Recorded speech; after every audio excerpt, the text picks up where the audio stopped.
what's going on with TechCrunch Europe? Well, what's going on is next week we're running an awards called the Europas, which are awards for technology startups across Europe. We define that as Europe, the Middle East and Africa, so that will include startups from the Middle East, Israel, etc. And it's going to be a kind of a celebration, effectively, of technology, innovation and startups across the whole continent of Europe and wider. And I think there's a good time for this to do this now, because we've had 2 or 3 years of real sort of drive forward of innovation, and lots and lots of companies have come through now. But instead of just doing a kind of another conference, we decided we wanted to do a kind of a celebration, but also a celebration which could actually filter some of the best stuff out there. And that's what we've come up with. So we've come up with a really long list of nominees. We've had public votes on each category. We've got 15 categories. And we've also got an expert board of advisors who are also filtering through the companies to find their favourites as well. And we'll be announcing the winners and the finalists next week. Brilliant. And so what kind of reasons are there to celebrate at the moment?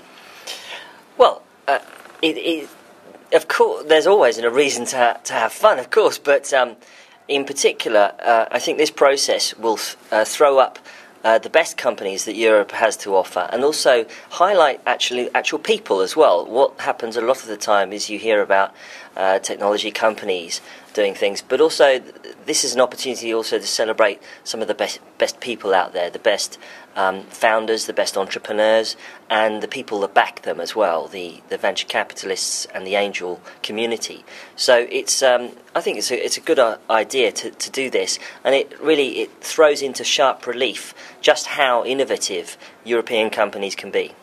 Well, it seems that European companies have come a long way compared to America, which was, always the big trophy. What kind of successes and kind of innovation are we seeing in Europe that's kind of distinct from America? Well, over the last 2 or 3, 4 years, Europe has found its feet now in terms of innovation. But what's going on is a much greater societal change.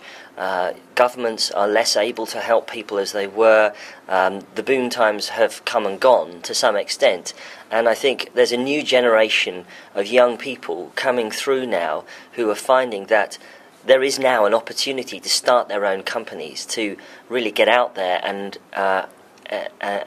take advantage of the ability for the internet to create a platform for them to create whole new kinds of companies and new business models. So that's really coming through now. The old world, the old rather statist approach of graduating from university and going into a big corporate company like Renault or Citroën or Volvo or BMW or IKEA or something like that is changing, and young people now are coming out and going, I'm going to do a startup, I'm going to create something new.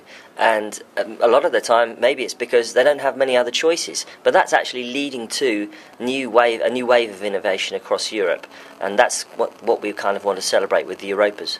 Right, so you talk about people in the industry and celebrating people at the Europas. I mean, is the general age of entrepreneurs just getting younger and younger, or is it within 2 different brackets? What's happened in Europe over the last couple of years is that we've started to see actually quite a much more Silicon Valley model, where you have entrepreneurs who started businesses in the last few years exit from those businesses and start new ones.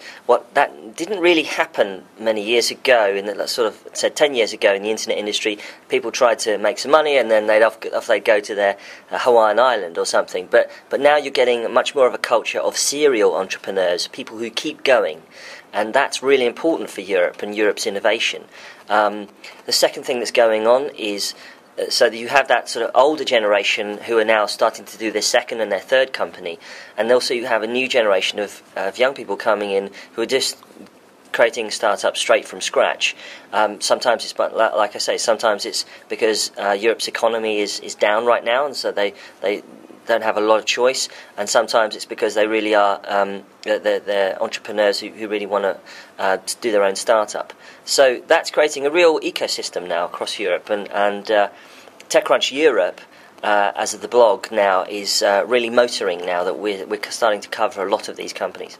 Right, so the recession hasn't dampened people's entrepreneurial spirit? No, and a lot of the time, of course, it's created an incentive for them to do things. So TechCrunch Europe, as was originally envisaged as a country-specific blog called TechCrunch UK. Recently, we relaunched as TechCrunch Europe, and we are now bringing on new writers and new contributors from around Europe, and we are basically trying to cover the industry in a lot more granular way. The way this is working is actually not kind of like a traditional blog, but kind of like an edited blog, in the sense that we have contributors who putting posts in, but we're editing them and talking to our writers and trying to get to the real bottom of the story as well. So it's we're coming up with a kind of a hybrid media model, I think, which we're hoping will be pretty successful. So, but I haven't really seen a dampening down of the wave of startups across Europe. If anything, I've seen more and more, because, as I said, the ecosystem is just growing bigger, and that's really exciting. Yeah, it is. For instance, often there's a kind of attitude in the UK that if you start one startup and it fails, you get out of the startup kind of world. And America's always been really good at having people that try again, fail, try again, and try again. I mean, it sounds like that's starting to emerge in Europe. And I was wondering, how do you feel TechCrunch has played a role in this kind of new fighting attitude? Well, I think that the world is pretty globalised now, and obviously TechCrunch is just one of those media outlets that has really enlivened people to the possibilities of technology and startups. What's also going on across Europe now is that the culture is changing. Time and time again, when I've run an event in TechCrunch for TechCrunch Europe, from Berlin to Stockholm, Helsinki, Paris, London, you name it. What's been going on is that entrepreneurs come out of the woodwork and say, we're not going to sort of kowtow to the traditional European culture of feeling like we're a social pariah if we failed to do something. And actually, entrepreneurs across Europe are very similar to entrepreneurs you'll find anywhere in the world. They are the same kinds of people. They will carry on, keep going. They don't care what other people think. If they got it wrong, they'll just pick themselves up and start again. And that culture is definitely changing and definitely coming through in European startups. I've seen it time and time again over the last 18 months. I've been to about 15, 20 cities now across Europe. And there's a huge hunger now across Europe for real go-getter, go for it culture, and it's exciting. Originally, when we started TechCrunch UK, as was in September 2007, we launched the site basically aiming at the UK. Within 3 months, I realised that really it was not just a UK story, or UK or an Irish story, an English language in Europe story, as it were. It was a story about Europe, a story about European innovation and startups. And so that's what I did. So I basically stuck my finger in the air and I said, who wants a writer from TechCrunch to come and visit? And within a month I had offers to go to Milan, to Rome, to Paris, to Greece, to Athens, to Barcelona, Paris, Istanbul, Helsinki, Sweden, Stockholm, and you name it, basically, Warsaw, and Hamburg, and Berlin. So I went around to a lot of countries, and we basically organised meetups. Basically, we would from one place it was a bar, another place I walked in and I thought it was just an ordinary meetup in a bar. This was in Istanbul. It's quite a funny story. I contacted a local blogger called Arda Kutsal, who runs the kind of TechCrunch for Turkey, basically, and he said, yeah, come on over, Michael, we'll do a meet-up and you can come and meet some startups from Turkey. So I said, okay. So I walked in and got a plane ticket, got over there and walked into a place, and it turned out to be a hotel. And I sort of said to the receptionist, where's the TechCrunch meet-up? And expecting them to say it's in the hotel bar. And in fact, they pointed me towards the conference room. So I walked into the back of the conference, and there were 400 people with a big banner at the back saying TechCrunch meetup and Webrazzi, and 400 people all did a double take and turned around as I walked in the room, because others said, here's Mike from TechCrunch. So I was quite surprised about that. That was an awesome reception. Another event we ran in Berlin was at the offices of a startup there, and they actually had a sort of really big kind of reception area, quite a very large one, and so we said, well, let's run a meetup there. 300 people turned up, so it's really amazing the reception that we've had going around Europe and speaking to startups.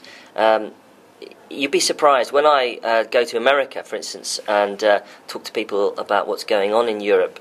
They really find it quite kind of interesting that here in Europe we know what Silicon Valley is doing, but do they know what's going on in Berlin? Do they know what's going on in Helsinki or Istanbul? No, because they're not really reading the local language. And that's what we're going to try and do with TechCrunch Europe, is really expose what's going on in Europe, in the English language, across the board, so that everybody knows just how interesting many of the companies here are. And I was going to, that leads me nicely on to language barriers and kind of domestic markets. Are a lot of these European startups feeling like they're limited by their sort of native language or the size of domestic markets, or are they thinking much more global? Across Europe, you have a very broad range of startups. Some think only regionally, and some think, from the word go, internationally. I would say that gradually people are coming round to the idea that if you're going to do a startup, you should really do it.